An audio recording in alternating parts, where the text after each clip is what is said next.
Talk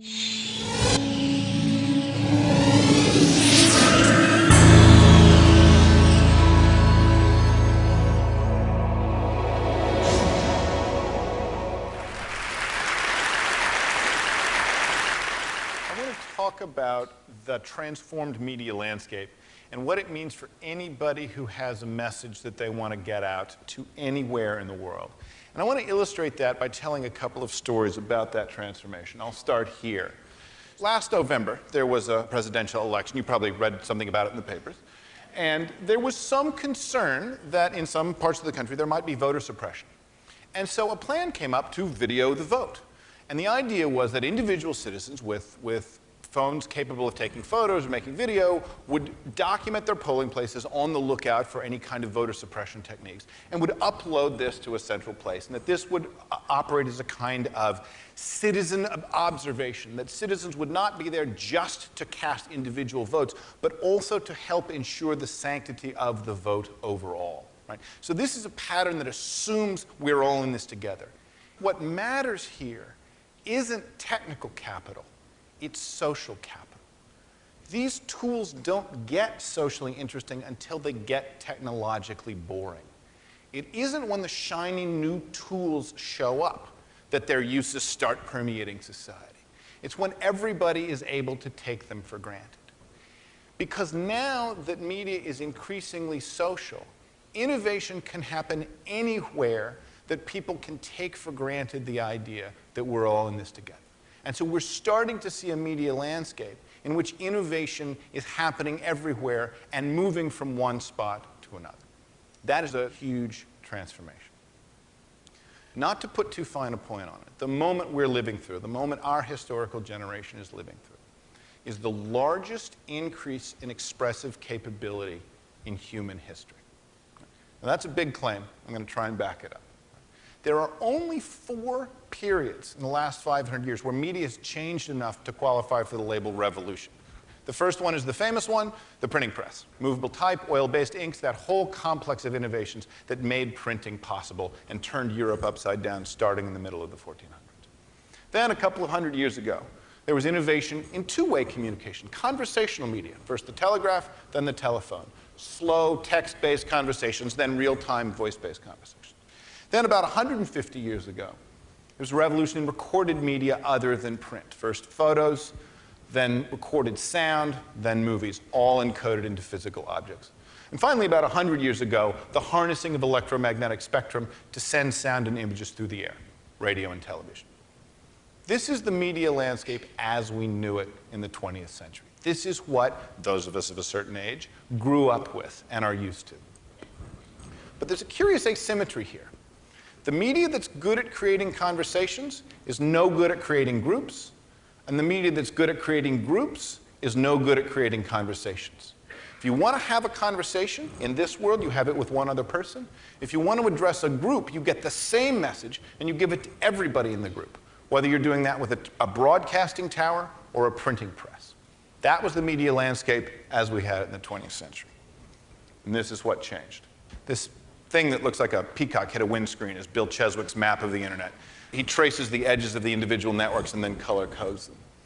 The internet is the first medium in history that has native support for groups and conversation at the same time. Whereas the phone gave us the one-to-one pattern, and television, radio, magazines, books gave us the one-to-many pattern. The internet gives us the many-to-many pattern. Right? For the first time, media is natively good at supporting these kinds of conversations. That's one of the big changes. The second big change, right, is that as all media gets digitized, the internet also becomes the mode of carriage for all other media, meaning that phone calls migrate to the internet, magazines migrate to the internet, movies migrate to the internet. And that means that every medium is right next door to every other medium. Right? Put another way, media is increasingly less just a source of information and is increasingly more a site of coordination, because groups that see or hear or watch or listen to something can now gather around and talk to each other as well. Right? And the third big change, right, is that members of the former audience, as Dan Gilmore calls them, can now also be producers and not consumers. Every time a new consumer joins this media landscape, a new producer joins as well, because the same equipment, phones, computers, let you consume and produce. It's as if when you bought a book, they threw in the printing press for free. It's like you had a phone that could turn into a radio if you pressed the right buttons. Right? That is a huge change in the media landscape we're used to. And it's not just internet or no internet. Right? We've had the internet in its public form for almost 20 years now. And it's still changing as the media becomes more social. It's still changing patterns, even among groups who know how to deal with the internet well. Second story. Last May, China in the Sichuan province had a terrible earthquake, 7.9 magnitude, massive destruction in a wide area, as the Richter scale has it. And the earthquake was reported as it was happening. Right? People were texting from their phones. They were taking photos of buildings. They were taking videos of buildings shaking. They were uploading it to QQ, China's largest internet service. They were Twittering it. Right? And so as the quake was happening, the news was reported. And because of the social connections, right, Chinese students coming elsewhere and going to school, or businesses in the rest of the world opening offices in China, right, there were people listening all over the world hearing this news. The BBC got their first wind of the Chinese quake from Twitter. Twitter announced the existence of the quake several minutes before the US Geological Survey had anything up online for anybody to view. The last time China had a quake of that magnitude, it took them 3 months to admit that it had happened. Right? Now, they might have liked to have done that here, rather than seeing these pictures go up online. But they weren't given that choice, because their own citizens beat them to the punch. Even the government learned of the earthquake from their own citizens, rather than from the Xinhua news agency. And this stuff rippled like wildfire. For a while there, the top 10 most clicked links on Twitter, the global short messaging service, 9 of the top 10 links were about the quake. People collating information, pointing people to news sources, pointing people to the US Geological Survey. The 10th one was kittens on a treadmill, but you know, that's the internet for you. But 9 of the 10 in those first hours, and within half a day, donation sites were up and donations were pouring in from all around the world. This was an incredible, coordinated global response. And the Chinese, then in one of their periods of media openness, decided that they were going to let it go, that they were going to let this citizen reporting flower. And then this happened. People began to figure out in the Sichuan province that the reason so many school buildings had collapsed, because tragically the earthquake happened during a school day, the reason so many school buildings collapsed is that corrupt officials had taken bribes to allow those buildings to be built to less than code. And so the citizen journalists started reporting that as well. And there was an incredible picture. You may have seen it on the front page of the New York Times. A local official literally prostrating himself in the street in front of these protesters in order to get them to go away. Essentially to say, we will do anything to placate you, just please stop protesting in public. But these are people who have been radicalized because thanks to the one-child policy, they have lost everyone in their next generation. Someone who's seen the death of a single child, right, now has nothing to lose. And so the protests kept going, and finally, the Chinese cracked down. That was enough of citizen media. And so they began to arrest the protesters. They began to shut down the media that the protests were happening on. China is probably the most successful manager of internet censorship in the world, using something that's widely described as the Great Firewall of China. And the Great Firewall of China is a set of observation points that assume that media is produced by professionals. It mostly comes in from the outside world. Right? It comes in relatively sparse chunks, and it comes in relatively slowly. And because of those 4 characteristics, they are able to filter it as it comes into the country.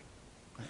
But like the Maginot Line, the Great Firewall of China was facing in the wrong direction for this challenge, because not one of those 4 things was true in this environment. Right?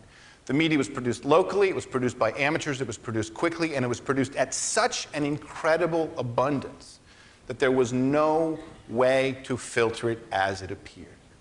And so now, the Chinese government, who for a dozen years has quite successfully filtered the web, is now in the position of having to decide whether to allow or shut down entire services, right? Because the transformation to amateur media is so enormous that they can't deal with it any other way.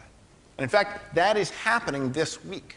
On the 20th anniversary of Tiananmen, they just 2 days ago announced that they were simply shutting down access to Twitter because there was no way to filter it other than that. They had to turn the spigot entirely off. Now, these changes don't just affect people who want to censor messages. They also affect people who want to send messages, right? Because this is really a transformation in the ecosystem as a whole, not just a particular strategy. The classic media problem from the 20th century is, how does an organization have a message that they want to get out to a group of people distributed at the edges of the network? And here's the 20th century answer. Bundle up the message. Send the same message to everybody. National message, targeted individuals, relatively sparse number of producers, very expensive to do, so there's not a lot of competition. This is how you reach people, right? All of that is over. We are increasingly in a landscape where media is global, social, ubiquitous, and cheap. Right? Now, most organizations that are trying to send messages to the outside world, to the distributed collection of the audience, are now used to this change. The audience can talk back. And that's a little freaky, but you can get used to it after a while, as people are doing. But that's not the really crazy change that we're living in the middle of. The really crazy change is here. It's the fact that they're no longer disconnected from each other. The fact that former consumers are now producers. The fact that the audience can talk directly to one another. Because there's a lot more amateurs than professionals. And because the size of the network, the complexity of the network, is actually the square of the number of participants. Meaning that the network, when it grows large, grows very, very large. As recently as last decade, most of the media that was available for public consumption was produced by professionals.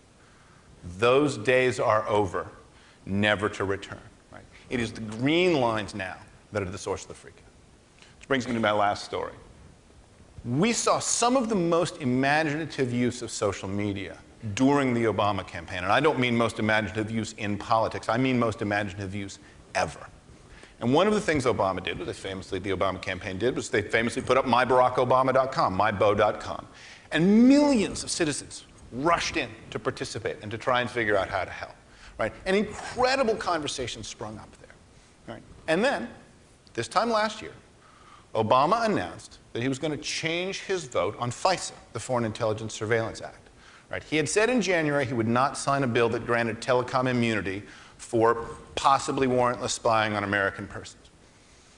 By the summer, in the middle of the general campaign, he said, I've thought about the issue more, I've changed my mind, I'm going to vote for this bill. And many of his own supporters on his own site went very publicly berserk. Right? It was Senator Obama when they created it, they changed the name later. Please get FISA right. Within days of this group being created, it was the fastest growing group on mybo.com. Within weeks of its being created, it was the largest group. And Obama had to issue a press release. He had to issue a reply. And he said essentially, I've considered the issue. I understand where you're coming from. But having considered it all, I'm still going to vote the way I'm going to vote. But I wanted to reach out to you and say, I understand that you disagree with me, and I'm going to take my lumps on this one. This didn't please anybody, but then a funny thing happened in the conversation. Right? People in that group realized that Obama had never shut them down. Nobody in the Obama campaign had ever tried to hide the group or make it harder to join, to deny its existence, to delete it, to take it off the site. Right? They had understood that their role with mybo.com was to convene their supporters, but not to control their supporters. And that is the kind of discipline that it takes to make really mature use of this media. Right? The media landscape that we knew, as familiar as it was, as easy conceptually as it was to deal with the idea that professionals broadcast messages to amateurs, right, is increasingly slipping away. In a world where media is global, social, ubiquitous, and cheap, in a world a media where the former audience are now increasingly full participants. Right? In that world, media is less and less often about crafting a single message to be consumed by individuals. It is more and more often a way of creating an environment for convening and supporting groups. And the choice we face, I mean anybody who has a message they want to have heard anywhere in the world, isn't whether that's the media environment we want to operate in. That's the media environment we've got. The question we all face now is, how can we make best use of this medium, even though it means changing the way we've always done it? Thank you very much.